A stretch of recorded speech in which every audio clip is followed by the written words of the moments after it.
함께하면 됩니다. 함께하면 됩니다. 함께하면 됩니다. 여러분 끝까지 함께 갑시다. 함께하면 됩니다.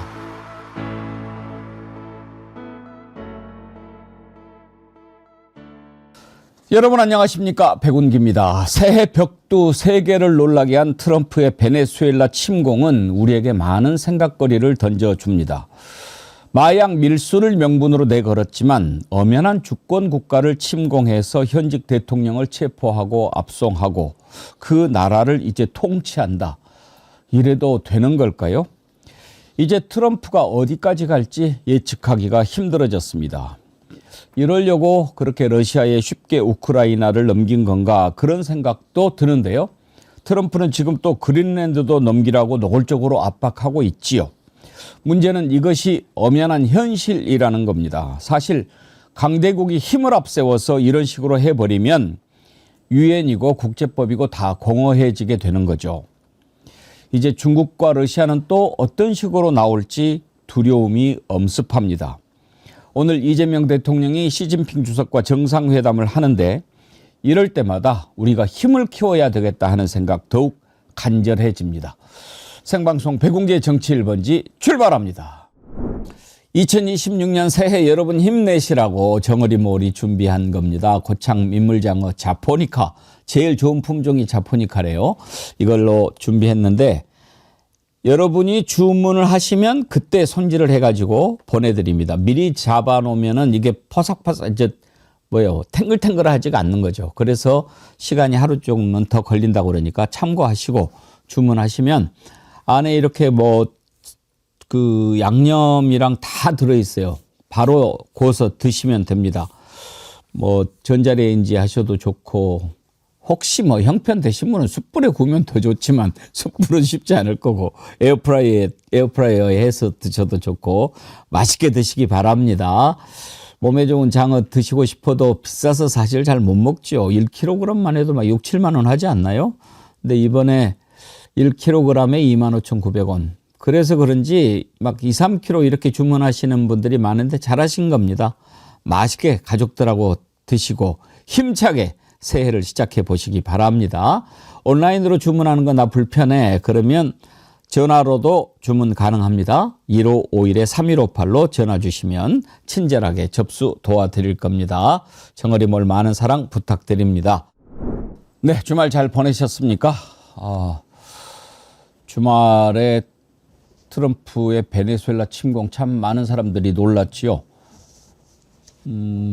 베네수엘라 침공만 아니어도 오늘 다룰 것들은 주식시장이 또 엄청나게 올라간 거, 그리고 이제 윤석열 완전히 끝장난 거, 이런 거 해보려고 했는데 베네수엘라 침공 너무나 많은 충격을 세계에 던져줬습니다. 오늘 이 내용부터 한번 짚어보도록 하겠습니다. 세 분 패널 함께합니다. 양지열 변호사님 어서 오십시오. 네, 안녕하세요. 네, 임세은 전 청와대 부대변인님 반갑습니다. 네, 안녕하세요. 새해 복 많이 받으십시오. 예, 김규현 변호사님 어서 오세요. 안녕하십니까. 그러고 보니까 우리가 작년에 뵙고 올해 뵙는 건가요? 그렇죠. 그렇게 됩니다. 그러면 우리 애청자님들한테 또 새해 복 많이 받으세요. 인사 한번 드릴까요? 네. 예, 애청자님 여러분 새해 복 많이 받으십시오. 새해 복 많이 받으세요. 와, 아무리 트럼프지만 그래도 현직 국가 원수를 공격해서 체포하고 이제 베네수엘라 우리가 통치할 거야. 그 전에 이렇게 강대국들이 그런 식으로 많이 했지만 그래도 옛날에는 국제법이 이랬다, 유엔 헌장에 푸틴이 우크라이나 침공할 때만 해도 유엔의 어떤 헌장에 국제법에 뭐가 조항이 어떻고 이런 명분이라도 내걸었어요. 대표적으로 국제법상 명백하고 현존한 위험이라든가 이런 것들이 이제 전쟁에 대한 정당화를 할 수 있는 그런 사유로 올라가 있긴 한데, 이거는 지금 트럼프가 하는 행동은 전쟁과는 상관없는 방법을 따라서 그냥 한밤중에 쳐들어가서 자고 있는 다른 나라 대통령 부부를 침대에서 끌어내서 그걸 2시간여 만에 자기네들의 항공기에 태운 다음에 그 체포돼서 수갑차고 있고 눈가리까지 하고 있는 모습, 추리닝 입혀놓은 상황에서 혼자 물병 들고 있는 그 모습을 사진을 찍어서 또 자기 개인 SNS를 통해서 공개를 했습니다. 이거는 어떤 범죄 집단에 대해서도 이렇게 함부로 하지는 않는 게 적어도 문명 국가라고 불리는 뭐 법치주의 국가라고 불리는 그런 어떤 나라들이 하는 일인데 모든 걸 다 그냥 다 무시해 버렸어요. 예. 지금 전 세계가 아마 지금 충격에 빠져 있는 상황입니다. 그러니까요. 그때 이제 이게 엄연한 현실이 됐고 트럼프는 나 마음 내가 뭐 생각나면 하는 거야 이렇게 나와 버리잖아요. 앞으로도 이러지 말한 법이 없다는데 더 큰 문제가 있는 거 아닙니까, 김규 변호사님? 네, 이게 지금 영화 배트맨 다크나이트 영화 보면 비슷한 거 나와요. 거기에 보면 회계부정이랑 뭐 횡령을 저지르고 홍콩으로 도망간 외국인 범죄자를 배트맨이 홍콩에 가서 그냥 잡아와서 미국 법원 앞에다가 던져놓는 장면이 나오거든요. 지금 똑같은 거를 근데 미국 대통령이 이걸 한 겁니다. 보통 미국이 과거에도 뭐 어떤 나라를 침공하고 할 때는 최소한의 어떤 안보와 관련된 명분이라도 있었어요. 예를 들면 대량 살상 무기를 미국을 향해서 제공을 하고 있었다든가 뭐 이런 게 있었는데 이번에 마두로에 대해서는 그냥 마두로가 마약 만들어서 미국에 팔아먹었다. 이거밖에 없는 거거든요. 뭐 베네수엘라가 어떤 안보적으로 미국에 위협을 가한다는 그런 명분도 없었습니다. 그렇기 때문에 이제 모든 나라가 걱정을 하고 있는데 이제 문제는 그렇다고 뭐 베네수엘라 편을 드는 나라도 거의 없다는 것이죠. 왜냐하면 부정선거를 저지른 걸로 유력하게 의혹을 받고 있는 지도자였기 때문에 마치 이것은 어떤 사람이 이제 그냥 도로를 막고 뭐 무단횡단하고 신호 위반을 하고 그러는 사람을 그냥 어떤 자동차 지나가면서 그냥 치워버리고 가는 그런 느낌이 되어버린 것입니다. 그렇기 때문에 이거 어느 쪽의 편도 참 들기가 쉽지 않은 그런 상황 하에서 점점점 이제는 국제법이 무색해져가는 그런 마당에 우리는 이제 어떤 스탠스를 취해야 할 것인지 정말 참 어려운 이슈를 저희한테 던지고 있는 것 같습니다. 물론 베네수엘라 대통령 마두로를 우리가 이렇게 옹호할 마음은 전혀 없습니다. 지난해 노벨 평화상 받은 사람이 마차도라고요. 바로 베네수엘라 야당 지도자입니다. 마두로, 마차도. 왜 노벨 평화상을 줬습니까? 그 베네수엘라 마두로의 무지한 독재에 맞서서 싸운 그걸 높게 평가해서 줄 정도로 베네수엘라는 지금 말도 못하는 독재를 계속 해왔죠. 차베스 이후에 또 이자가 13년간 장기 집권하면서 독재를 하고 있으니까요. 아무리 그래도 그렇다 하더라도 러시아가 우크라이나 침공할 때 내세웠던 것은 유엔 헌장 51조 자위권과 자국민 보호, 뭐 심지어 우크라이나 안에 있는 러시아계 주민들에 대한 집단 학살을 막기 위한 조치다. 이런 걸 명분으로 내걸었거든요. 그런데 이번에는 명분도 없어요. 뭐 그냥 마약 갖다 팔아먹었으니까 우리가 잡아온다. 이건데 그리고 이제 통치를 또 한다 이거예요. 유엔 헌장 제2조 4항을 보면은요. 모든 국가는 다른 국가에 대해 군사력 사용을 자제하고 주권을 존중한다. 물론 예외가 있지만 그 예외 요건도 충족을 하지 못했어요. 그러니까 뭐 내 마음이야 이렇게 해버리는 거 아닙니까? 아니, 저희도 너무 제가 뉴스를 보고도 믿어지지가 사실 않았습니다. 뭐, 저는 미국이 우리나라와의 최고의 동맹 국가임을 인정하고, 그리고 미국과의 관계가 굉장히 우호적이어야 된다는 것에는 이견이 전혀 없지만, 그래도 한 나라의 주권 국가 아닙니까? 주권 국가? 이런 식으로 하면은, 앞으로 어떻게 전개가 될까요? 그러니까 트럼프의 지금 여러 가지 행위들은 비판받을 지점이 굉장히 많습니다. 우리가 미국과의 동맹을 차치하고 지금 사실 나와 있는 통상협력 같은 부분도 국제 질서를 다 어지럽히고 있는 것이거든요. 특히 우리나라 같은 경우는 미국과 FTA가 이미 협정이 된 건데 그 협정 싸그리 무시하고 지난번에 어려운 협상을 진행한 거 아닙니까? 그게 굉장히 좀 비판을 많이 받아야 되는 지점인 건 분명하나 어떻게 보면은 미국이라는 최강대국의 힘에 어떻게 따라갈 수밖에 없는 이런 상황이 매우 안타까운 것이죠. 우리나라뿐만이 아니라 뭐 일본이든 독일이든 유럽이든 마찬가지로 다 어떻게 보면은 미국이 그냥 제시한 대로 뭐 이런 FTA 같은 걸 싸그리 무시하고 지금 이렇게 국제 통상 질서를 무너뜨리고 있는 상황도 황당한데 그렇게 한번 쳐볼게요. 이건 어떻게든 우리가 협상으로 다 마무리가 되는 건데 어떻게 국제법 위반해서 아무리 그 대통령이든 그 사람이 잘못하고 독재를 저질렀다 한들 압송해버리는 현대 정치사 유래를 찾기 힘든 일이 아닙니까? 그런데 이게 사실 보면 그 뒤에 있는 배경이 더 안타깝다는 거예요. 그게 자원 약탈의 의혹이 있다는 거 아닙니까? 베네수엘라가 전 세계에서 석유 매장량이 제일 많다고 하고 최근에 중국에 거의 수출을 굉장히 많이 했다고 합니다. 그것에 대한 보복 아니냐라는 얘기가 있고 그 자원에 대한 어떻게 보면은 본인들이 이제 독점하겠다는 그 미국의 약탈에 대한 욕심이 드러난 거 아니냐라는 게 더 놀라운 지경이라고 보고요.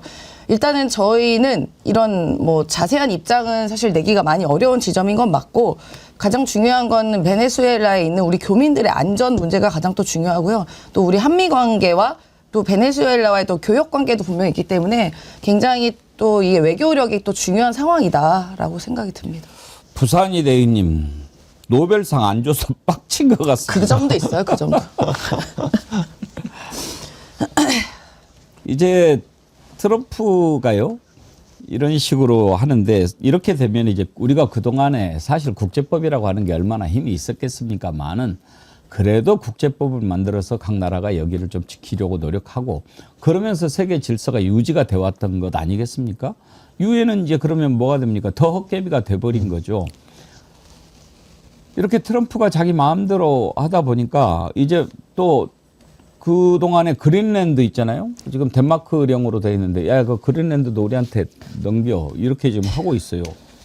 그린랜드 침공하지 말라는 법 없죠. 넘기라고 그럴 때 좋은 말로 할 때 넘기지. 뭐 이렇게 해버리면 힘없으면 당하는 거고. 지금 또 트럼프가 콜롬비아도 매우 병든 나라다. 코카인을 제조해서 미국에 파는 것을 좋아하는 병든 남자. 지금 이건 이제 콜롬비아 대통령 구스타보 페트로 얘기하는 건데 오랫도록 그렇게 못할 거다. 그러니까 취재진이 그러면 앞으로 콜롬비아에서 작전이 있을 수 있다는 의미냐 이렇게 물어보니까 트럼프가 아, 참 좋은 생각인 것 같다. 이렇게 답을 했다는 거예요. 아니 국제법 아니 그러면 앞으로 어떻게 해야 됩니까? 진짜 이렇게 되면은 국제법이라는 것이 물론 국제법이 지금까지도 뭐 아주 강력한 힘을 발휘하고 있지는 못했지만 최소한의 어떤 명분이나 도덕성 같은 거에 대한 어떤 구속력, 심리적 구속력은 있었던 것이거든요. 근데 이걸 대놓고 무시한다고 하면은 이제는 국가 간에는 법이 완전히 무시되고 오로지 실리에 의해서만 움직인다. 그러면 이제 각자 도생의 시대가 완벽하게 열리는 그런 세상이 될 수도 있겠다는 생각이 들어요. 그렇게 되면은 우리나라 같은 경우에는 100년 전으로 돌아가는 느낌이 되는 겁니다. 정확하게 한 150년 전에 이제 서구 열강들이 조선을 침탈하고 할 때 그때 시절의 제국주의 시대가 다시 열리는 건데 어떻게 보면은 미국이 20세기 동안 쌓아왔던 그런 어떤 국제법적인 평화적인 질서를 다 무시하고 이제 신제국주의가 도래하는 거다라고 볼 수도 있을 것 같다는 생각이 듭니다. 근데 이것이 정말 여러 가지로 안 좋은 국제적으로는 정말 재앙 같은 그런 걸 초래할 수도 있겠다는 생각이 들어요. 남미 같은 경우에는 물론 저렇게 쉽게 그 뭐 핵무기가 없고 뭐 이런 작은 정권들이라서 저렇게 쉽게 할 수 있겠습니다만은 저것이 혹시나 뭐 아시아라든가 유럽 이런 데로 확대된다고 하면 거기는 이제 핵무기나 대량 살상 무기가 있는 지역이지 않습니까? 그렇다면은 이제 3차 세계대전이라든가 이런 걸로 가는 어떤 길목이 지금 그러니까요. 예, 열릴 수도 있는 것이거든요. 그러면은 마치 인류 역사가 한 100년 단위로 지금 반복되는 모양새인데 지금 딱 1차 대전이 된 지 거의 100년 되지 않았습니까? 그러니까 이제 한 이대로 이런 추세로 5년, 10년 이렇게 가면은 진짜 세계대전이 발발하지 않는다라고 단정할 수가 없는 겁니다. 양절 변호사님 정말 큰일 났는데 트럼프가 또 쿠바도 무너질 준비가 된 것 같다 이런 얘기를 했네요. 이건 정말 위험한 정말 너무나 어처구니 없는 상황이고 사실 우리 김 변호사님도 지적을 했지만 지금 얘기하고 있는 국제법이라는 거 아니면 국제연합이라고 하는 그런 어떤 장치들이 그 1, 2차 세계대전을 거치면서 인류가 너무 큰 아픔을 겪었고 너무 많은 사람들의 목숨을 잃었기 때문에 다시는 이런 일이 반복되지 않도록 하자라는 그런 어떤 사회적 국제적 합의에 의해서 만들어진 기구였고 그리고 국제법이라고 하는 건 사실 엄밀히 따지면 딱히 따로 존재하는 건 아닙니다. 다만 각 국가들끼리 어떤 사안에 대해서 우리가 뭐 예를 들어서 전쟁을 치르더라도 이런 정도의 과정을 거치도록 하자라는 정도의 약속이었던 것인데 왜 제가 국제법이 딱히 없다고 그러냐면 강제로 집행할 수 있는 국가도 없어서 그런 겁니다. 누가 어느 하나가 이 트럼프에 대해서 제대로 집행을 하려면 사실은 그 국제형사사법재판소에 기소해서요 전쟁 범죄로 처벌을 해도 당연한 정도의 상황을 만들어낸 겁니다. 하지만 트럼프는 전 세계 누구도 그런 식으로 생각하지 않고 있지 않습니까? 그러니까 딱 100년 전에 힘의 논리가 지배하던 세상으로 좀 회복이 아니죠. 그 거꾸로 가려고 하는 그런 상황을 만들어낸 것이고,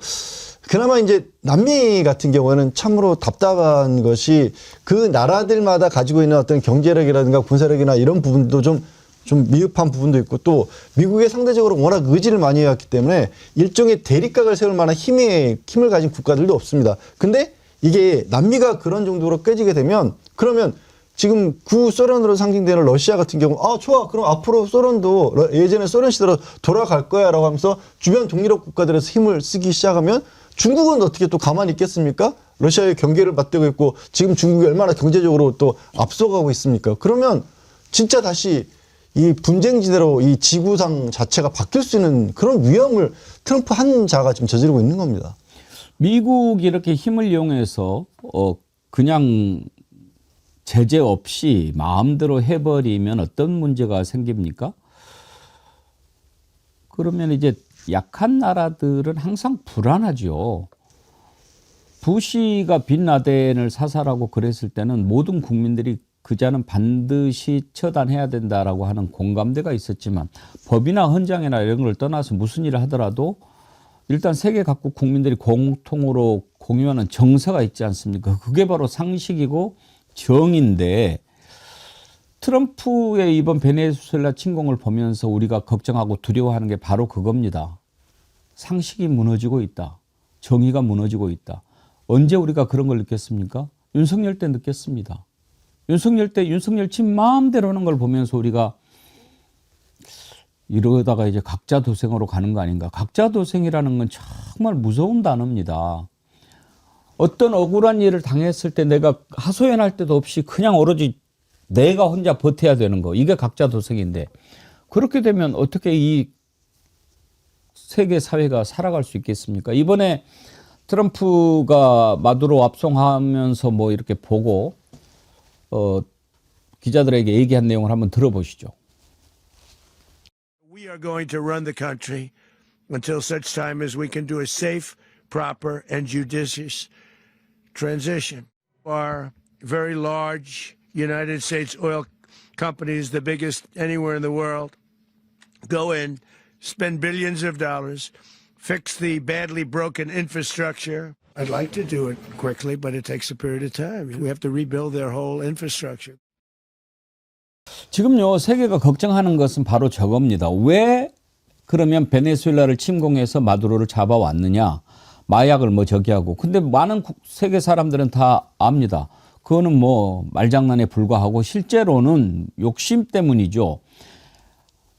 임세은 소장님, 베네수엘라가 저도 이번에 알았는데 저는 뭐 중동이 최고인 줄 알았더니 베네수엘라가 최대 산유국이더군요. 네. 가장 원유 저장량이 많아요. 네, 매장량이 최고. 매장량이. 예. 그러니까 결국은 그 석유 마음대로 해 먹으려고 그러는 거 아닌가. 이제 이렇게 생각하는 거고. 저 발표할 때도 보면 민주주의라는 표현은 1도 안 쓰고 석유라는 말만 몇십 번 썼다고 그러더라고요.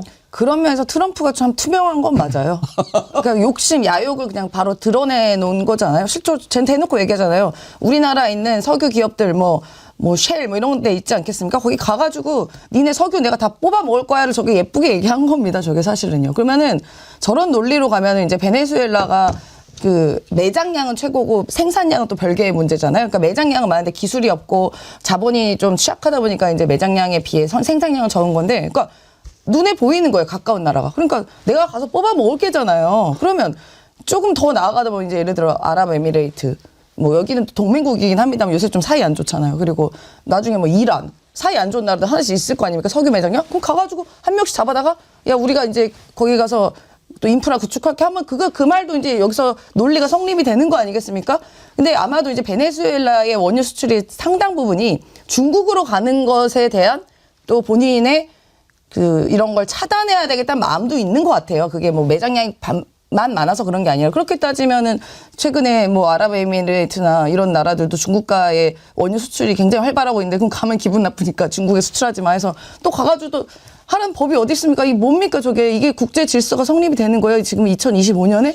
저게 무슨 말이에요? 저게 도대체. 그러면은 우리나라 반도체 생산 많이 하는데 생각해보니까 반도체가 한국이 독점하네? 야 내놔 삼성전자 우리 거야. 이래버려도 할 말 없는 거 아닙니까? 이렇게 보면. 그동안에 석유 안 난다고 왜 우리는 석유가 안 나지 이렇게 푸념했던 나라들이 아이고 석유 없어서 우리는 다행이네 이럴 판입니다 지금. 히토류 있는 나라들도 이제 걱정해야 됩니다. 히토류. 어떡할 거예요 도대체. 진짜 이게 뭐냐면 미국이 일으켰던 전쟁 가운데 사실 내세웠던 명분과 달리 자기네들의 이익을 위해서 했던 전쟁들도 꽤 있습니다. 그리고 뭐 대표적으로 대량 살상 무기가 있었다고 하는 이라크 같은 경우 살상 무기 끝내 못 찾았거든요. 근데 그때는 그래도 거짓말이라도 만들어내고 나서 뭔가를 저질렀어요. 근데 지금은 전쟁이라고도 부를 수 없는 게 그냥 노략질을 하고 있는 겁니다. 트럼프가. 그냥 대놓고 아니 지금 콜롬비아에 대해서 아까 말씀하신 것처럼 콜롬비아도 역시 마야 문제가 많기 때문에 여기도 우리가 바로잡아야 될 필요가 있을 수 있다라고 얘기하는데 그게 지금 베네수엘라에 대한 어떤 공격과는 전혀 상반된 게 콜롬비아가 마약이 많은 건 맞아요. 근데 베네수엘라는 없거든요. 근데 베네수엘라 침공하면서 마약 때문이라고 얘기하고 여기도 마약 있다고 해서 여기도 침공한다 그러고 그러니까 진짜 지금까지 우리가 생각했던 어떤 국제 질서 내지는 적어도 미국 역시 주권 국가라고 할 때 외교를 따르는 국가라고 할 때 그 어떤 프로토콜 내지 원칙 이런 것들이 아무 필요 없다는 걸 지금 트럼프가 몸으로 증명하고 있는 거예요. 이번에 이제 물론 베네수엘라의 석유를 노린 것이 가장 큰데 그동안 마두로가 러시아, 중국과 상당히 좀 가까워지는 미국과 이제 상대하다 보니까 그런 모습을 보였지 않습니까? 이제 러시아하고 중국이 또 어떻게 나올지 이러다가 강대국 간의 긴장이 높아지면 그게 바로 이제 3차 대전 일어나는 길 아니겠습니까? 그런 점에서 우리가 걱정을 많이 하게 되지요. 저는 이제 러시아, 중국과 가까이 지내려고 하다가 한 방 먹는 걸 보면서 그래서 트럼프가 우크라이나를 쉽게 러시아로 넘겨주려고 한 거 아니었나 그런 생각이 들더라고요. 푸틴한테 야 가져 우리는 이거 가질 테니까. 대체로 보면 강대국들이 그런 식으로 많이 했어요. 우리나라를 일본에 넘길 때도 그런 식으로 하지 않았습니까? 그게 뭐 카스라 테프트 밀약인가 그런 거 아닙니까? 이렇게 강대국이 자기들 이익대로 마음대로 그냥 약속들을 찢어 발기고 이런 세상 그게 바로 야만의 시대죠. 이제 세상이 다시 그렇게 돌아가는 거 아닌가 하는 걱정을 이번에 트럼프의 베네수엘라 침공이 보여주는 겁니다. 근데 마두로도 좀 특이합니다. 이제 버스기사 출신이었다고 하는데 이번에 잡혀가지고 오는데 뭐 이렇게 묶여가지고 가면서도 그 마약 단속국 건물인 것 같은데 옆에 있는 사람들 보면서 뭐 굿나잇 해피뉴 이어 그러던데 이건 또 무슨 수알란가 궁금하던데요. 그 한번 보시죠. 미치겠다 진짜.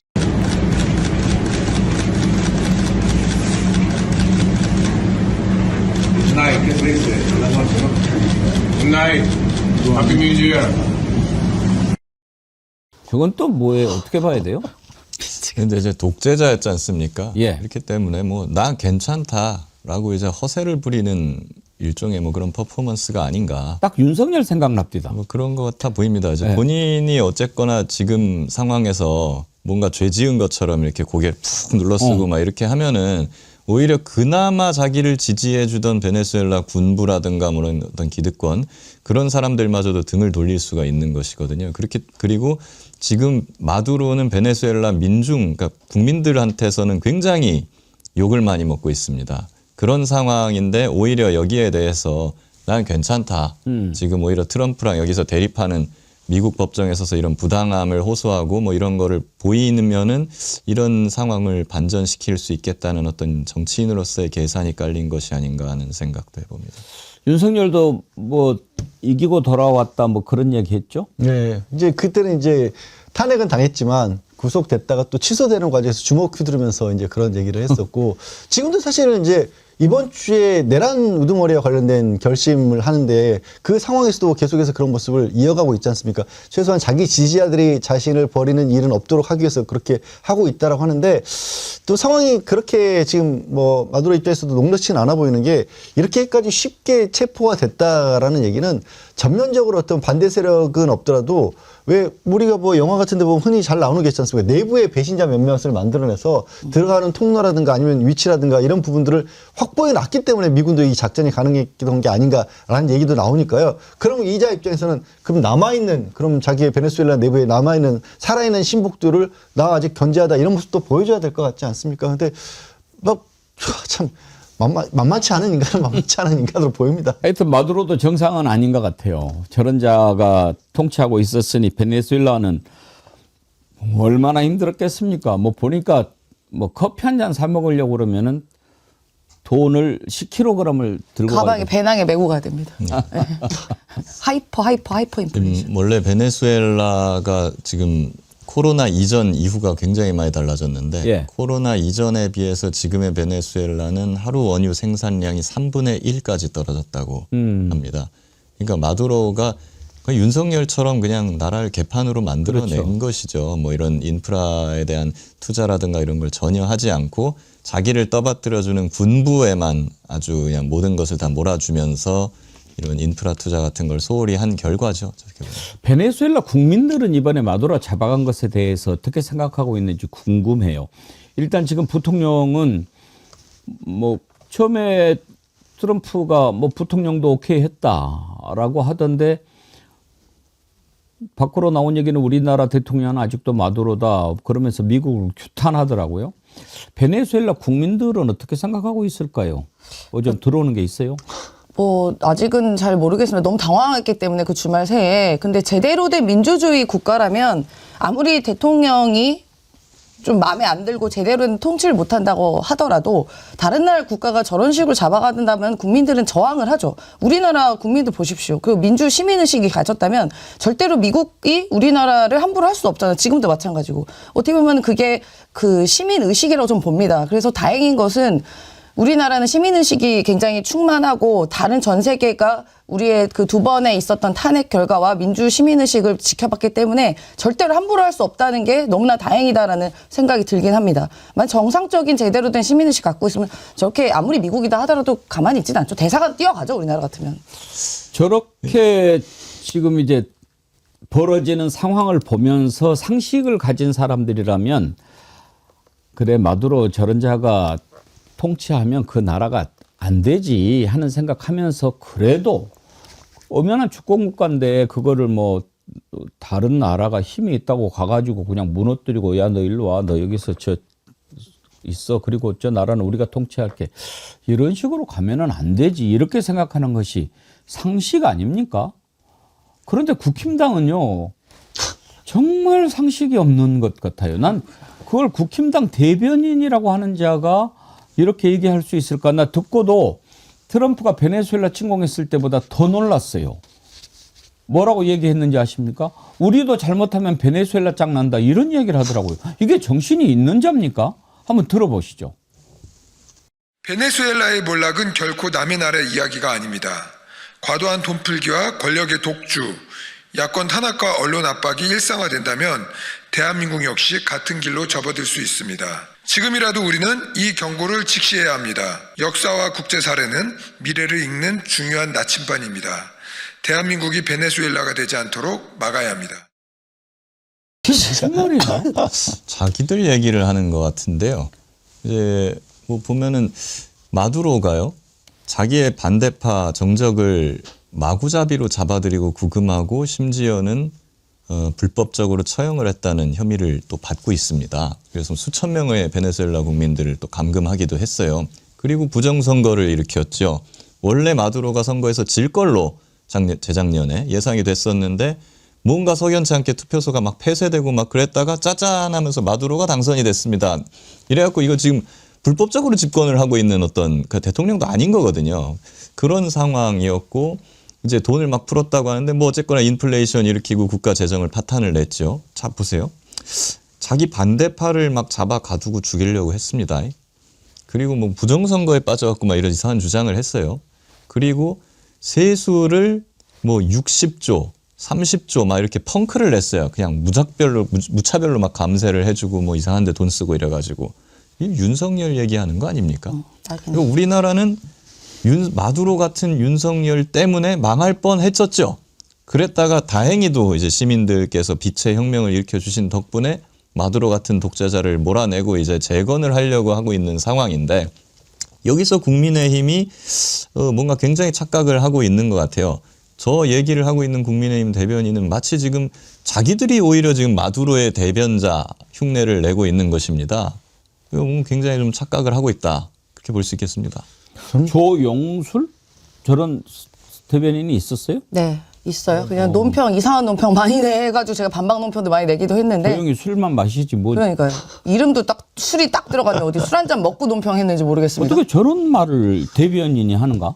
저 대변인이 할 때 본인이 끄적끄적해서 마음대로 발표하는 거 아니죠? 다 공보국의 검토를 거친 다음에 컨펌 받아야 할 수 있습니다. 뭐 내 맘대로 쓸 수가 있는 게 아니에요. 저도 지금 상임부대변인 하고 있지만 제가 막 저런 걸 반박하고 싶어도 뭐 이렇게 혹시 이런 식으로 논조 가고 제가 쓰면 아 이거는 조금 자제하셔야 됩니다. 이런 식으로 다 컨트롤을 해요. 결국은 당의 입장이라는 게 있으니까요. 당의 입장입니다. 저게 당의 입장입니다. 저게 저는 그 국민의힘이 언젠가부터 21세기의 4대주의에 빠져있는 정당의 모습을 보이고 있다라고 생각을 해요. 그냥 미국 큰형님이 한 일은 다 좋은 일이고 윤석열이 딱 그랬지 않습니까? 가가지고 기타 주니까 좋다고 가서 국회 가가지고 영어로 된 노래 부르면서 무쭈쭈 해주니까 그냥 신나가지고 대한민국 국회에 올라갔다. 이딴 사고방식을 보였었고요.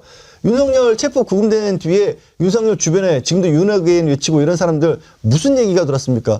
항공모함 미국에서 니미치함인지 항공모함 보내가지고 윤석열 구하러 온다라고 가짜뉴스가 막 떠들고 그랬지 않습니까? 근데 그거를 진지하고 심각하게 받아들였던 게 또 국민의힘이 현재 강력하게 아직도 지지를 벌이고 있는 그런 사람들인데 이제는 국민의힘이 대놓고 드러내놓고 그래 우리는 뭐 나쁜 짓을 하면 대한민국이라는 나라도 미국 큰형님으로부터 벌 받을 거야. 그러니까 우리 조심해야 돼. 이런 얘기를 하고 있거든요. 아니 대한민국 국민으로서 자존심을 긁어요. 어떻게 된 게 저 사람들 적어도 과거에 어떻게 보면 전통적인 어떤 정치에 있어서 보수 내지는 뭐 극우 이런 사람들은 국수주의라고 해서 자기 나라만 너무 내세워서 탈이었었는데 저 당은 이제 국수주의도 아닌 것 같아요. 뭔지 모르겠어요. 김은숙님 지랄도 풍년이다. 스윗 리를 키디님 뭘 놀라세요? 걔네 미친 거 이제 아셨나요? 제가 부족하네요. 조용술이라는 저 대변인 저게 국힘당의 입장이라고 한다면 정말 저 당은 대한민국에 존재해서는 안 되죠. 근데 나경원도 똑같은 얘기를 했어요. 나경원이 페이스북에 뭐라고 올렸냐면 검찰 해체, 대법관 증원, 사법 장악, 정치 보복, 야권을 말살하려는 노골적인 만행들이 이어지고 있다. 베네수엘라 독재 정권과 꼭 닮았다. 아유 진짜 아유 그러면 다 집어넣네 그냥 무슨 드럼통에다가 본인 드럼통에 들어간 것처럼 뭐 있는 거 없는 거 다 집어넣어가지고 저걸 베네수엘라 사건 이렇게 하는데요. 저는 나경원 의원도 그렇고 국민의힘이 공당이잖아요. 그리고 공당의 의원 아닙니까? 최소한 국민의 세금을 지원을 받는 공당 그리고 국민의 세금을 받고 있는 의원이라면 대한민국의 의원이라면 지금 우리 국가가 어떻게 이 위기에 돌파해야 될까 먼저 생각해야 되는 거예요. 지금 제3차 대전 얘기 나오고 이러는데 트럼프가 저런 식으로 하면은 솔직히 가장 위험하게 지정학적 위치든 외교학적 위치든 우리나라 위험한 상황 놓일 수도 있는 거 아닙니까? 그러면 야당이라면 공당이라면 어떻게 하면 우리나라가 이 돌파할 수 있고 이 위기를 빠르게 수습할 수 있는지를 오히려 고민해야 되는 겁니다. 그런데 저거 베네수엘라 이용해가지고 지금 여당과 정부를 저런 식으로 공격하는 게 저게 공당에서 할 수 있는 짓입니까? 의원도 마찬가지고요. 베네수엘라 저쪽에서 항상 주장하는 게 뭐냐면 우리나라 막 얘기하면서 현금 살포하니까 베네수엘라 된다고 그러는데 기본적으로 우리나라 갖고 있는 기본 산업구조와 경제구조를 다 모르면서 저렇게 얘기하는 거 저거 선동이에요. 저게. 나경원 씨는 지금 보니까 정신이 좀 온전치 못한 것 같아요. 글쎄요. 저는 갈수록 왜 그러냐면 심해지는 것 같아요. 나경원 씨가 지금 주장을 하는 바에 따르면 그대로 한다고 하면 나경원 씨는 지금 마두로 추종을 해야 돼요. 지금 마두로 어게인 이런 거를 외쳐야 됩니다. 왜? 나라를 다 장악하고 입법 사법을 장악하고 정적을 죽이고 독재를 하려고 했어요. 그러면서 경제를 다 폭망시키고 부정부패를 저질렀습니다. 근데 그러다가 마두로는 미국에 체포돼가지고 미국 법원에 지금 세워졌고요. 윤석열은 특검에 체포돼가지고 한국 법원에 지금 세워진 겁니다. 마두로랑 똑같은 것은 윤석열이죠. 그런데 나경원 씨는 지금 윤석열 뭐 윤어게인 뭐 이런 걸 하고 있지 않습니까? 그러니까 일관성이 있으려면 마두로 어게인을 하셔야죠. 그게 맞는 길입니다. 말씀하시죠. 네, 아니, 없어가지고 할 말이 아니, 없어. 아까 진짜 저는 가치가 없어요. 국민의힘에서 저런 식의 논평이 나올 때마다 정말 대한민국이 뭐 진짜 100년, 200년을 거슬러 올라가서 내지는 그때 당시에 그러니까 미국이라고 하는 내지는 그때는 이제 일본이 강대국이었으니까 강대국이라고 하는 그 자들의 앞에서 무릎을 꿇었고 스스로 나라를 갖다 바쳤던 그 친일 매국노의 그 어떤 DNA가 저 당에 혹시 흘러가더라서 그대로 남아있는 게 아닌가 싶은 생각을 할 정도로 어떻게 저런 발상을 할 수 있습니까? 대한민국에서 뭔가 문제가 생기더라도 우리는 우리 국민들이 그걸 항상 극복해왔고 전 세계에서 유례를 찾을 수 없을 만큼 민주주의와 경제 발전을 동시에 이뤄내는 나라가 대한민국이에요. 근데 지금 지금 정말 불법적인 국제법이고 보고 다 무시한 트럼프의 노략질을 보면서 우리도 혼날 줄 몰라 트럼프한테 이런 발상이 든다는 것 자체가 저는 충격이에요. 이제 이런 상황에서 오늘 이재명 대통령이 시진핑 중국 국가주석과 정상회담을 합니다. 보수형님 TV님 슈퍼챗 보내시면서 해장술 잘못 먹으면 조용술 됩니다. 전 조용술이라는 대변인 처음 봤는데 뭐 당에서 그렇게 내라고 그래도 진짜 정신이 온전한 대변인 같으면 그렇게 내면 안 되죠.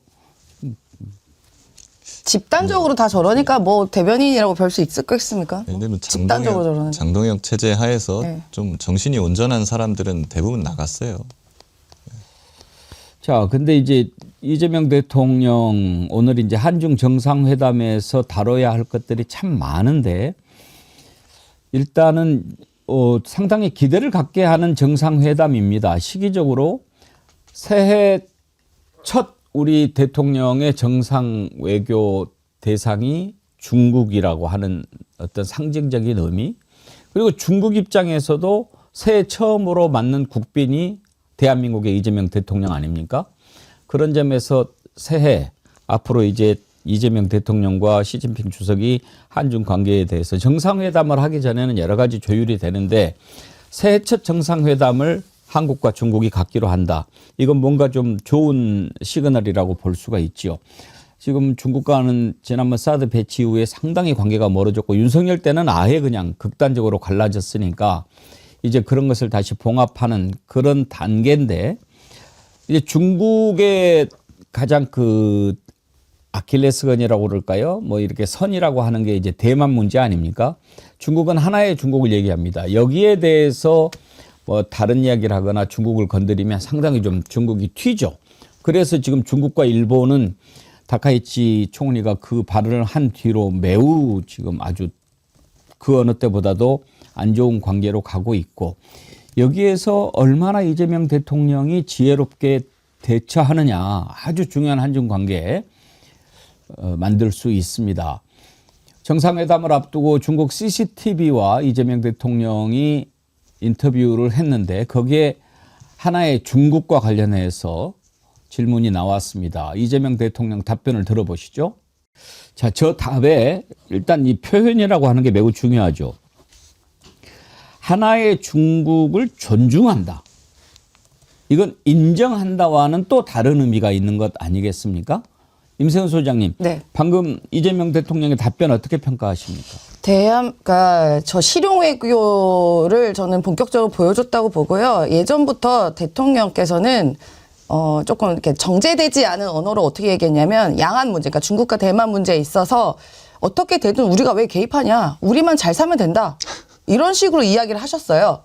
그러니까 그런 표현도 했죠. 네. 대만도 쎄쎄, 중국도 쎄쎄. 그렇죠. 예. 예. 그러니까 그 표현을 정제된 언어로 말씀하신 겁니다. 그러니까 또 특히 이제 중국과의 국빈 방문, 정상 회담을 앞두고 좀 경직되어 있었지 않겠습니까? 한중 그 관계가 윤석열 정부 시절에는 아예 뭐 만나지도 않았고 뭐 중국 폄하하고 난리도 아니었잖아요. 그런 입장에서 우리가 중국한테 얻어내야 될 것들이 분명히 있고 특히나 경제적 상황에서는 우리가 중국과 대립각을 세워서 실익이 전혀 없습니다. 그렇기 때문에 실용주의 외교 노선을 분명히 한 것입니다. 그래서 저기를 뭐 중국을 편들어서 막 하시는 게 아니라 저는 그거예요. 그냥 우리만 잘 살면 되지 우리가 왜 그 문제에 개입하냐. 이거 맥락을 같이 하는 저는 이야기라고 그렇게 봅니다. CCTV와의 그 기자회견은 서방 국가의 기자회견과는 상당히 좀 다른 겁니다. 왜냐하면 국영 TV이지 않습니까? 그러니까 중국의 국민들을 상대로 한국의 대통령이 이런 생각을 갖고 있다를 딱 보여주는 거니까요. 그래서 어떻게 보면 비자 테스트 비슷한 그런 느낌도 드는 거 아닙니까? 예. 비자 테스트. 예. 어찌되었거나 근데 이제 이거가 관련해가지고 중국에 있어서는 대한민국의 입장은 사실 일관되어 왔고 확고합니다. 하나의 중국 입장에 대해서 우리가 반대하지 않는다. 그리고 미국과 중국, 러시아 등등 여러 가지 세계 강대국들과의 관계에서 한국의 국익을 위해서 최선의 선택을 한다. 라는 어떤 실리 외교적인 관점인 거거든요. 이거에 대해서는 어떠한 이견이 있을 수가 없는 것이고요. 설명 여기에 대해서 국민의힘이나 지금 거기 정신이 온전치 못한 그런 분들이 여기에 대해서 일부 딴지를 걸고는 있겠습니다만은 사실 생각해 보면은요. 그들이 추종한다고 말하는 그 미국도 하나의 중국 원칙에 대해서 이견을 제시하지 않고 있습니다. 네. 하나의 중국 원칙을 반대한다고 하면은 일단 중국이랑 단교해야 돼요. 대만이랑 수교해야 됩니다. 그럼. 대만이랑 수교하면 중국이랑 단교하는 거죠, 사실상. 어떤 나라도 그걸 하지 않고 있습니다. 국민의힘 주장을 그대로 밝혀보면 그럼 우리 그럼 대만이랑 수교하고 중국이랑 단교하자는 거야?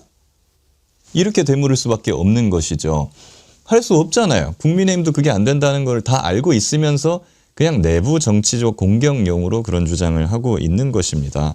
그렇기 때문에 그냥 이번에 이재명 대통령 방중에 있어서 굉장히 어떤 전환점을 마련할 수 있을 걸로 보이고 여기서 지금 우리가 이재명 대통령의 그러니까 우리나라에서의 중국 정상회담과의 쟁점이 좀 많이 있어요. 지금 여러 가지 우리 경제적 문제 반도체나 광물이나 이런 부분에 있어서 공급망 이런 걸 겪고 있는데 그 문제를 좀 해결하고 지금 핵 추진 잠수함을 우리가 추진을 하고 있는데 여기에 대해서 중국이 상당한 어떤 공포랄까요? 의문을 가지고 있는데 그런 부분에 있어서 좀 해소를 하고 중국이 지금까지 특히 한국 K-팝이라든가 그런 문화들에 있어서 한한령을 계속 유지해 오고 있는데 그걸 이제 뚫어내서 우리 문화 정책이나 문화 경제 여기에 활로를 뚫는 여러 가지 문제들이 많이 있습니다.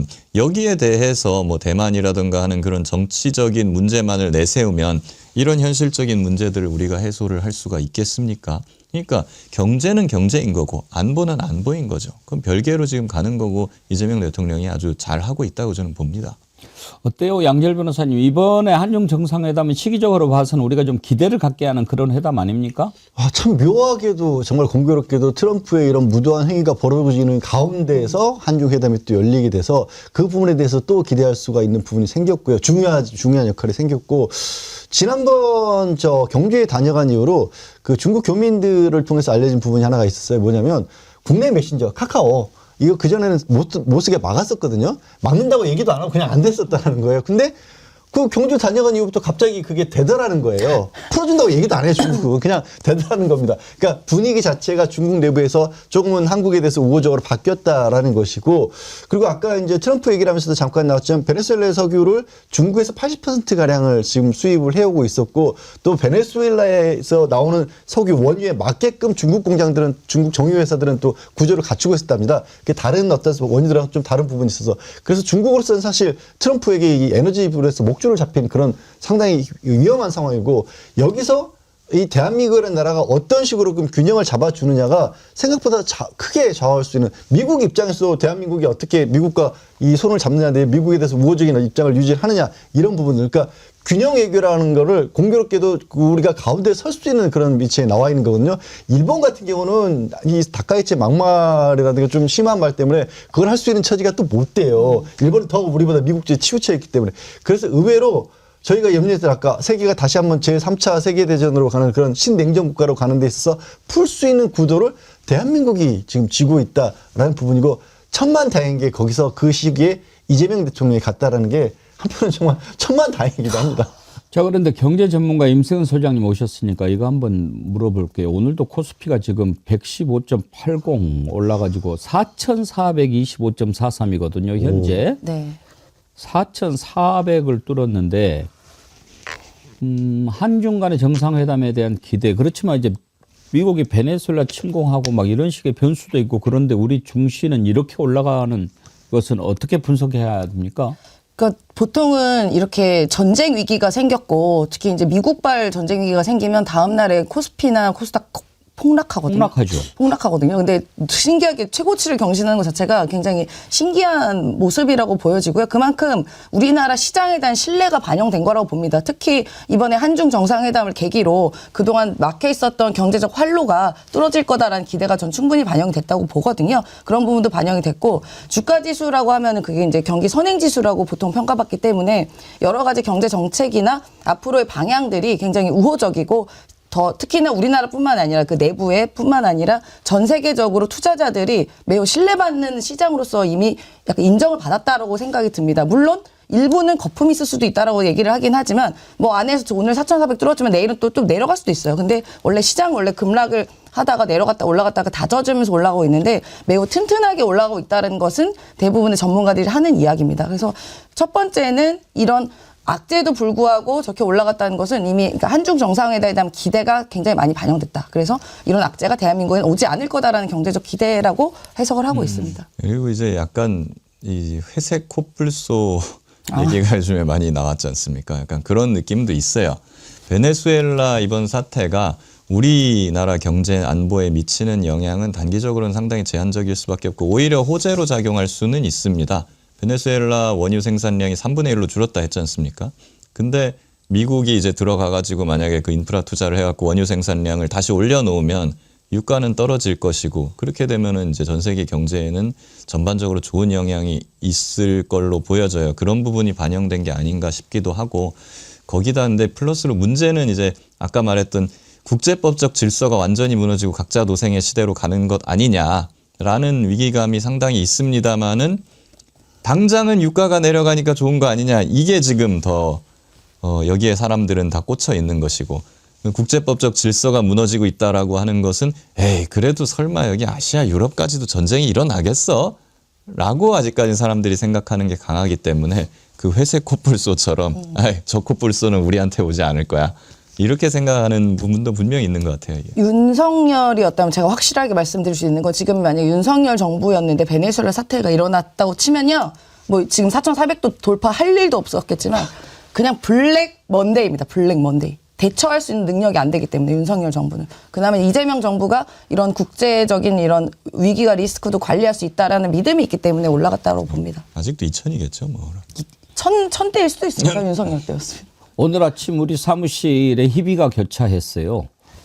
지금 한 PD는 삼성전자를 가지고 있는데 입이 귀에 걸렸고 한 PD는 한참 전에 하이닉스를 팔았대요. 아이고야.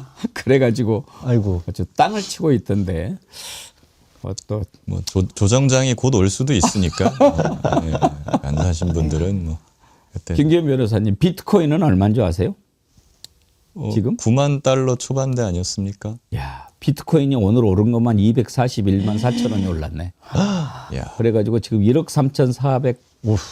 1억 3천. 난 처음에 이게 숫자를 동그라미가 왜 어떻게 된 거야 했더니 1억 3,400. 이야 참. 그러니까 누군가가 이제 과거로 언제 돌아갈래 물어본다면 저는 몇 년 전이죠. 제가 증권사 다닐 때 비트코인이라는 거 아예 생소할 때 저기 60만 원인가일 때 아는 선배가 그런 거 있다고 사보라고 했거든요. 네. 그래서 제가 비웃었습니다. 이런 말도 안 되는 그 사기꾼이라고 했는데 웬일이야. 제가 예전에 아까 제가 임세훈 소장님 경제 전문가라고 한 거 취소하겠습니다.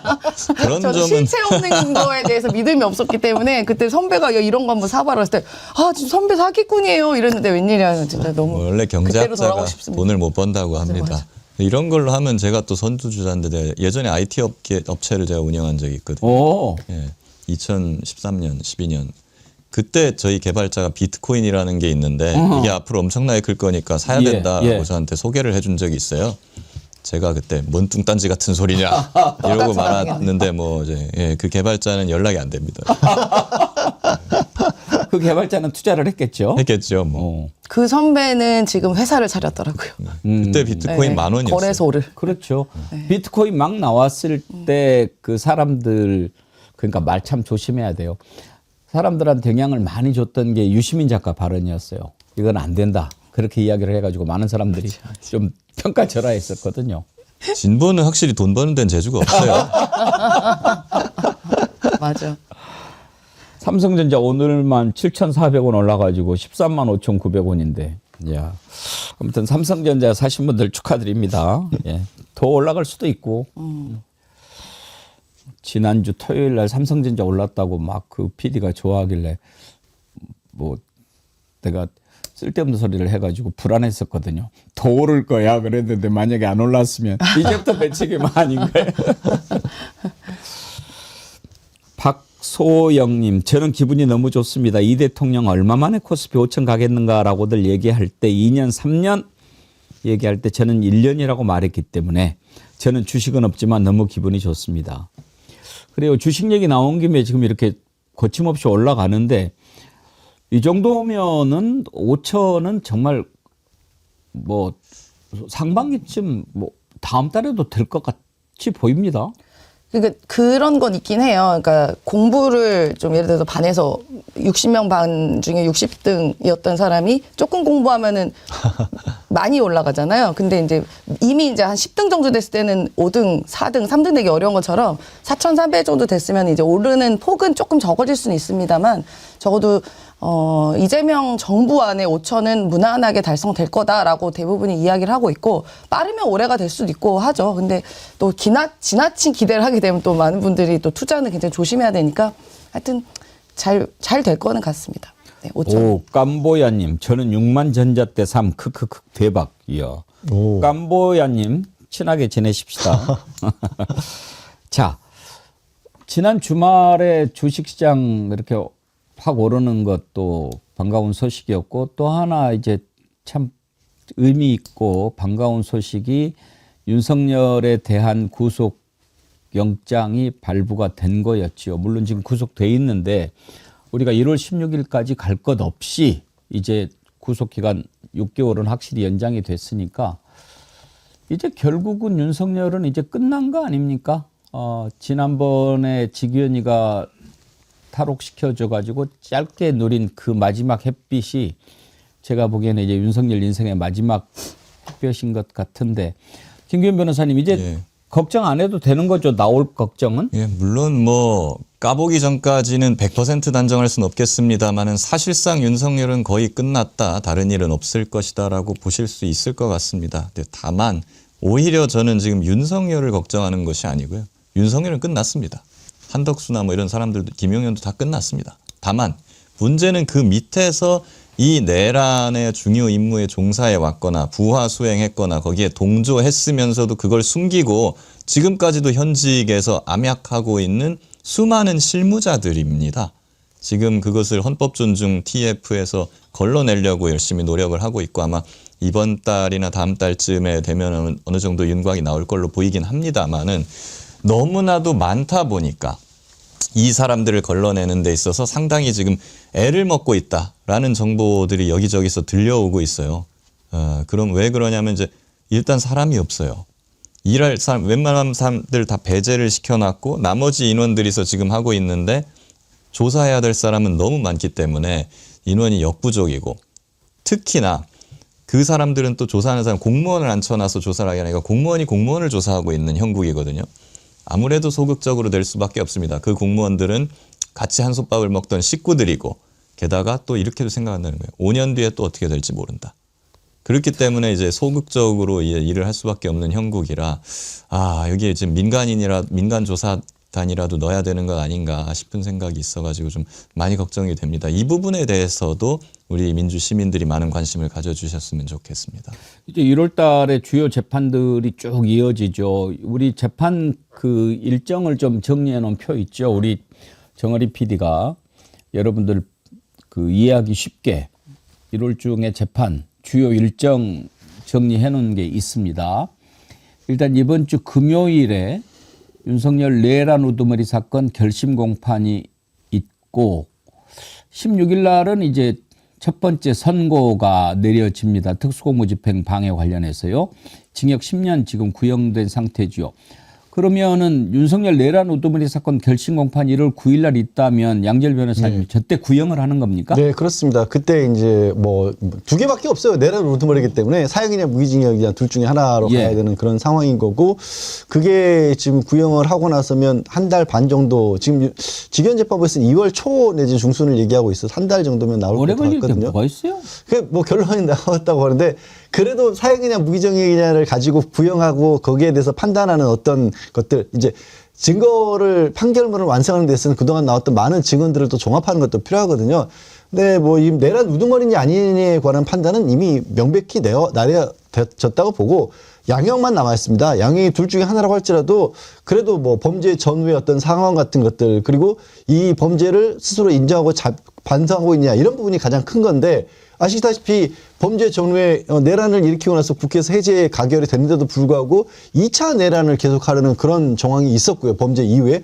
두 번째로는 별도의 범죄로 지금 재판을 받고 있긴 하지만 이게 또 내란이라는 범죄 이후의 정황도 되는 거거든요. 근데 체포를 방해하려 했던 부분, 끝까지 인정하지 않으면서 체포를 방해하려 했던 부분도 있었고, 죄질이라는 걸 따질 때 뭘 가장, 여러분도 아시다시피 뭐 사건 사고 같은 거 보시면 아시다시피 범죄를 인정하고 자백하고 있느냐 아니냐가 가장 크게 작용하는데, 끝까지 자기는 부인하면서 오히려 부하들, 특히 군이라든가 이 경찰에 책임을 넘기고 있지 않습니까? 이런 모습들이 가장 안 좋은 모습으로 보이기 때문에 아마 특검에서도 사형을 구형할 수밖에 없지 않을까 싶습니다. 구형 어떻게 예상하세요? 현실적으로 보면은 조금 걱정이 되는 것이요. 지금 내란 특검 얘기를 들어보면은 구형을 아직 안 정했대요. 아이고요. 구형 전날 전체 회의를 열어가지고 구형을 결정하겠다라는 입장인 것 같습니다. 내부적으로는요. 그런데 걱정이 되는 게 지금 일각에서 이런 얘기가 나오는 거예요. 좀 이 역사성이나 뭐 이런 사명감 이런 게 좀 부족한 것 아닌가 싶은데, 일부 검사들이 야, 수천 명을 학살한 전두환이도 무기징역 나왔다. 근데 죽은 사람이 없는데 지금 이거 사형 구형이 되겠냐? 이렇게 얘기하는 검사들이 있다는 겁니다. 내부에서 지금. 이거는 지금 완전히 지금 내란 외환죄에 대한 어떤 역사성, 그리고 대한민국의 어떤 정체성, 공화국으로서 이런 걸 완전히 몰각한 주장이나 의견이 아닐 수 없어요. 사실 우리나라를 내부에서 외부에서, 내부에서 무너뜨리려고 하는 게 내란죄고 외부로부터 무너뜨리려고 하는 게 외환의 죄인데, 이 내란죄랑 외환의 죄를 동시에 저지른 게 바로 윤석열이고, 이것은 우리나라 헌법사에도 헌정사에도 유례가 없는 일입니다. 그런 부분에 대해서 지금 뭐 전두환 같은 걸 비교를 해가지고 지금 야, 사형이 되겠나라고 지금 걱정하는 일각의 우려가 있다는 그 부분 때문에 지금 과연 구형이 이제 사형 구형이 될 수 있겠는가에 대한 제가 걱정, 심각한 우려를 표하지 않을 수가 없고요. 그리고 전두환이 무기징역 나온 게 그러면 그 타당했습니까? 수천 명을 학살했는데 무기징역 시키는 게 그게 타당한가요? 전두환은 거기에 사형 대한 선고 내리지 않았습니까? 1심에서 사형 선고됐는데 2심에서 무기징역으로 감형이 됐었습니다. 그리고 나서 이제 얼마 안 있다가 사면까지 되지 않았습니까? 골프도 치고 다녀. 이게 지금 타당한 겁니까? 역사적으로 봤을 때 여기에 대한 어떤 검찰이나 사법부 차원에서의 반성이 전혀 없는 거죠. 그 윤석열이 네. 더 나쁜 거죠. 이미 그런 역사적 그 많은 분들 돌아가시고 그게 얼마나 잘못된 역사적인 기록이었던 걸 뻔히 알고 그 짓거리를 또 하려고 했다는 게 더 못된 거 아니에요? 알고도 한 거잖아요. 알고도. 그러니까요. 그런데 어떻게 이런 생각을 해요? 일부 뭐 검찰도 그렇지만 법조계의 어떤 그 뭐 판사나 이런 사람들이 이 내란을 둘러싸고 있는 사건에 대해서도 그냥 일반 형사 사건 다루는 그런 것들을 원칙인 것처럼, 그게 절대적으로 지켜야 될 그런 일인 것처럼 그렇게 얘기를 하고 간간히 나오기도 해요. 지금 김규 변호사도 말씀하셨지만 실질적으로 다치거나 죽거나 하는 사람이 없었고, 그리고 어쨌든 대통령의 권한법이 내에 있는 것만은, 그러니까 요건을 갖추지 않았어야 내란이 되지만 대통령의 권한법이 내에 계엄선포권이 있다라는 것들을 존중을 해야 된다. 이런 얘기들이 언론을 통해서 심심찮게 나오고 있고, 저는 그런 부분들이, 그러니까 법원이나 검찰의 어떤 한가한 인식 더하기 여전히 지금 지난 계엄에 대해서 반성하지 않고 있는 언론도 약간의 입장이 있는 그런 언론도 있거든요. 그런 영향이 있는데, 그래서 말씀드리고 싶은 건 그런 겁니다. 한 번에 이런 거 다 통과되지 못하고, 그리고 지금 헌법 존중 TF 같은 경우도 한 번에 다 결론을 내리지 못하더라도 내내 우리가 관심을 가지고 계속 지켜보고 지적하고 이렇게 하면 안 된다는 목소리를 내줘야 진정한 청산이라는 게 가능한 겁니다. 순식간에 이루어지지 않을지라도 포기하면 오히려 또 어두운 과거로 돌아가는 겁니다. 제가 지난번에 한번 그런 말씀 드렸어요. 직위원회가 살아남는 유일한 방법은 사형 선고하는 거죠. 지금 직위원 우리가 끝나면 반드시 삶아야 되는데 어찌됐든 그거라도 하지 않으면 용서할 수가 없죠. 안중차님, 곽수산이 선고 다 했어요. 겁나게 웃겨요. 한번 틀어주세요. 저도 이거 쇼츠 봤는데 곽수산 씨 알아요? 예. 그 진짜 직위원 판사 유명하죠. 흉내 잘 내대. 아, 판결했습니까? 그분이? 성대모사로 사형 선고를 했죠. 성대모사로. 네, 그랬고요. 아이고, 피고인 사형 뭐 이렇게 했나 보죠? 이거를 누가 직위원 판사 영상에다가 합성해가지고 해가지고.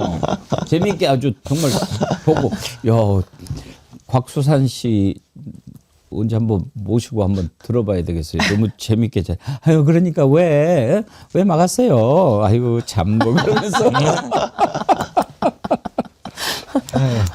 그분이 김건희 어떻게 선고할 때 제가 이제 가서 피고인으로 앉아서 성대모사 한번 해보겠습니다. 그러면 딱이네. 언제 한번 모의법정을 그렇게 한번 해봅시다. 예. 자, 끝으로, 참, 어떻게 해야 되죠? 이혜훈 후보자. 지금 벌어지는 거 보면서 참 그렇다 하는데 국힘당은요. 그렇게 막 하면은 이 정부에 타격을 준다고 생각하는지 모르겠는데 원래 자기들 사람 아니에요? 그리고 지금 일어나고 있는 뭐 문제들이 다 자기들 당에서 있을 때 했던 거 아니에요? 그런 사람들 그렇게 해놓고 이제 와서 이쪽에 했다고 막 그렇게 하는 것도 보면 우스운데 오늘 아침에 그 손주하 여기는 국민의힘 그 성동구 구의원인가 되던데요. 기자회견을 했어요. 근데 뭐 지난번에 쭉 나온 얘기를 하던데 한번 들어보시죠.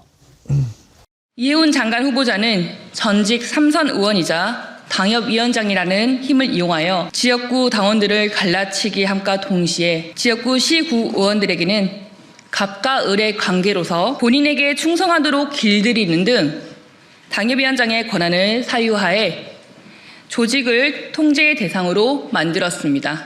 우리 중구 성동구 을 지역은 이혜훈 전 당협위원장에게 1년 반이라는 시간 동안 철저하게 가스라이팅을 당해오다가 결국 버림받았고 그 기간 중 저는 임신 상태에서 괴롭힘을 여러 차례 당해왔습니다. 성희롱 발언으로 솜방망이 징계를 당한 의원 사건이 있었습니다. 중구 의회 내 동료 여성 의원에게 중구 여자와 술을 마시면 술맛이 떨어진다라는 등 여성 비하 발언을 한 전력이 있는 지역구 의원을 자신에게 매우 잘하고 있다는 이유만으로 징계는커녕 의회 의장에게 징계에 대한 사안을 봐달라는 취지로 감사하며 자신의 정치적 채찍꾼으로 두었습니다. 성희롱, 여성 비하를 옹호하는 이러한 행태는 한국여성의정 상임대표 스스로 내세워온 한국여성의정의 가치와 책임을 정면으로 부정한 것이라 평가할 수밖에 없습니다. 그 지금 저 손주하 네. 구의원이 이혜훈 의원 보좌진 출신인가요? 거기 밑에 있는 구의원으로 보여집니다. 그 중구 성동에 보좌진 출신은 아니고. 네, 그 얘기는 지금 저기서는 없는 걸로 보여지거든요. 일단은. 근데 그때 왜 가만히 계셨어요? 왜 이제 와서 저렇게 얘기하죠? 아니 그때 부당했고 그때 가스라이팅 당했고 그때 본인이 이게 억울했다고 생각하고 부당했다면 그때 얘기를 하고 그때 기자회 하셨으면 제가 이해가 되는데 이제 와서 그리고 이혜훈 의원이 언제 민주당인 적 있었나요? 마치 무슨 다른 당 얘기하듯 하시는데 본인이 그 밑에서 공천받은 사람 아닙니까? 구의원으로서 그러면은 본인도 어떻게 보면 거기에 체화됐든 아니면 본인이 납작 엎드렸든 뭔가 받을 게 있어가지고 뭐 이게 부당한데 참았든 어쨌든 그때 일어났던 일인데 이제 와서 얘기하는데 저게 뭐 납득이 되고 설명이 됩니까? 저는 이해 안 되는데요. 만약에 그때 그렇게 했으면은 이해가 되는데 이제 와서 이재명 정부가 임명됐다는 이유로 그게 하나둘씩 튀어나오면 그게 우리 국민들이 납득이 됩니까? 물론 이혜훈 의원이 한 행위나 말들이 제가 동의한 바는 아니에요. 만약에 그게 사실이라면 뭐 있을 수 없는 일이고 잘못된 일이라고 저는 생각됩니다만 저분들이 저렇게 하나씩 마치 우리가 이제 불 꺼진 방에서 딱 불 켜면은 바퀴벌레 확 나가듯이 그리고 다시 불 꺼지면 나오잖아요. 그것처럼 그거밖에 보이지지 않습니다. 그리고 본인이 혜택받은 사람 아닙니까? 구의원이면은 공천 그 밑에서 받은 거잖아요. 근데 이제 와서 저런다고요? 지금 저렇게 하니까 오히려 처음에 이해원 안 되겠네 그랬다가도 국힘당이 저러니까 난 저거 도와주려고 그러나 또 뭐 그런 생각이 들기도 하고. 심지어 그런 생각도 듭니다. 그 반감을 안 가질 수밖에 없는 게 이혜원 지금 후보자 같은 경우 분명히 잘못된 문제들이 많아 보이더라고요. 부동산 투자 문제도 있고 사실상 투기로 보이는 투자였었고 뭐 아들 명의로 해서 대부업체 같은 데 투자를 한다거나 돈 버는 일에 굉장히 앞장섰던 부분이고 아까 이제 김경민 변호사님이 진보는 돈 버는 일 잘 못한다고 했는데 저쪽에서는 돈 버는 일 참 잘하는구나. 그리고 저희 머릿속에서 뭐 민주당이었을 때 예를 들어서 뭐 김우겸 당시 비서관이나 이런 분들이 부동산 투자했다고 쫓아가가지고 막 그 앞에서 뭐 투기니 어쩌니 난리쳤던 의원들 저 사람들 한번 뒤져보면 무슨 얘기가 나올까. 그리고 그렇게 가서는 안 되겠지만 청문회 과정에서 만약에 이제 이혜원 후보자한테 국민의힘 의원 누군가 나서가지고 당신 뭐 부동산 투자나 이런 부분 잘못된 거 아니야? 그랬을 때 또 이혜원 후보자가 거꾸로 같이 사셨잖아요, 땅 이렇게 되면 어떤 분위기가 될지. 그래서 저는 국민의힘이라는 당 내부의 분위기가 어땠길래 이렇게 많은 문제들을 지적하고 있었는데 그동안 한마디도 안 나왔을까? 다 비슷한 사람들 하고 있는 거 아닌가? 오히려 그 생각이 들어요. 앞으로도 보수 발탁할 일이 좀 있을 것 같은데 그러면 계속 나올지 모르겠네요. 기대를 저는 해보고 있어요. 저희 아까 그 구의원님 뭐 말하시는 거 고생 많이 하신 것 같고 뭐 거기에 대해서 이혜원 후보자에 대해서 제가 뭐 실드 치거나 뭐 두둔할 생각이 전혀 없어요. 잘못된 건 잘못됐다고 하는 것이죠. 그런데 그거를 이혜원 후보자가 지금까지 뭐 수십 년간 국민의힘에 있을 때는 아무 말 없다가 이제 와서 얘기를 한단 말입니다. 그렇다고 한다면 지금의 국민의힘 의원들이나 뭐 이런 높은 고관 대작들도 이런 것들이 굉장히 많았다고 우리가 의심할 수밖에 없는 거예요. 그렇다고 하면은 그 밑에 있는 국민의힘의 어떤 평당원이나 구의원이나 보좌진들이 지금 자기가 지금 모시고 있는 의원이나 뭐 이런 사람들의 이해훈과 같은 행태에 대해서 굉장히 많이 알고 있을 것으로 저는 생각이 드는데 그분들의 용기도 한번 저는 좀 기대를 해보고 싶습니다. 그나저나 어떻게 하는 게 좋을까? 뭐 일단 청문회까지는 가봐야 되겠죠? 아마도 이제 대통령께서도 말씀하신 게 이제 본인이 해결해야 될 문제다. 그걸 또 잘 증빙해라라고 얘기했고 그 내란 옹호에 대해서도 본인이 바로 입장 표명을 했습니다. 잘못됐다. 그리고 본인이 뭐 그때는 뭐 잘 몰랐다 뭐 이렇게 얘기하는데요. 뭐 우리 국민께서 어떻게까지 받아들일 수 있으실지는 모르겠습니다만 일단 청문회 때 나와야 될 것들이 많죠. 지금 나와 있는 여러 가지 보좌진들의 뭐 갑질 의혹 이런 것도 자업자득인 문제는 본인이 해결해야 될 것이고 만약에 그런 부분이 우리 국민적인 이해와 어긋난다면 아마 그런 선택은 또 뭐 임명권자의 몫이지 않을까 싶습니다. 하여튼 안팎으로 참 거센 도전이 몰아치는 2026년입니다. 참 해결해야 될 일들이 많은데 내란 청산해야지. 국힘당 저거 정리해야지. 증시 부양해야지. 민생 챙기고 국민들 잘 살게 해야지. 그런데 이렇게 내부에서 김병기 의원이 제명을 당해도 탈당을 하지 않겠다 또 뭐 이런 얘기를 했네요.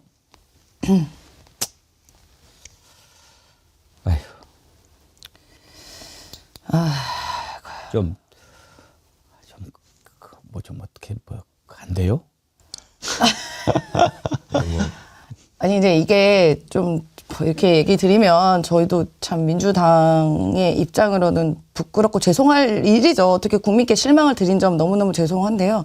어떻게 보면은 이혜훈 지금 뭐 지명자라고 하죠. 그분의 사례와 지금의 사례를 보면 전 명확하게 이 당의 분위기가 느껴진다고 봅니다. 이혜훈 의원 뭐 3선인가 4선 계속 하신 분 아니에요. 그동안 아무 얘기도 안 나왔었습니다. 그러면 지금 국민의힘 의원님들 다 조용하잖아요. 지금 이 사건에 있어서. 그럼 한 번씩 지명해봤으면 좋겠어. 그래 너 장관 한번 해봐. 툭툭 나오고 장관 해봐 툭툭 나오고 이렇게 하나씩 다 튀어나올 것 같아요. 지금 이렇게 조용한 거 보면은 또. 그러면 근데 지금 이제 저희는 이 고름이 좀 빨리 터진 거다라고 생각이 만약에 된다면 상처를 빨리 아우르고 다시는 이런 일이 없도록 빨리 치료를 하고 가야 된다라고 생각이 듭니다. 저기는 썩어 문드러져 있는 것 같고요. 저쪽 당은. 네. 최소한 김병기 전 대표에 대해서도 지금 감찰 지시를 이미 진작에 했지 않습니까? 25일 날 감찰이 진행 했다고. 중인 네. 것이고요. 강선 의원에 대해서도 지금 제명을 한 상황이고 최소한 민주당은 뭐 어떤 드러난 의혹이나 뭐 비위에 대해서 절차에 따라서 제때 조치를 하고 있는 것 같습니다. 그런데 국민의힘은 어떤가요? 지금 실제로 통일교로부터 돈 받아가지고 구속 기소까지 돼갖고 선고 앞두고 있는 권성동 의원 몇 달 동안 이 사람에 대해서 지금 뭐 감찰이라도 했나요, 국민의힘? 아직도 당적을 유지하고 있고 제명 탈당 얘기는 한마디도 나오지 않고 있습니다. 어쩌자는 겁니까, 여기에 대해서? 저는 만약에 국민의힘이 그렇게 이 문제에 대해서 자신이 있다고 하면은 그냥 초당적인 어떤 정치개혁 특별위원회나 뭐 이런 기구를 하나 만들어가지고 시민사회나 일반 국민이나 거기에 수사기관 인원들까지 다 파견받아가지고 국민의힘이고 민주당이고 할 것 없이 전면적인 감찰을 한번 해보자. 이런 걸 한번 제안해보고 싶어요. 예. 민주당은 두 분 말씀 듣는 걸로 정리하죠. 네. 왜? 당원 아닌가? 지금은 당원 아니에요. 맞습니다. 맞죠? 예. 1부는 여기까지 하겠습니다. 오늘 2부에는요.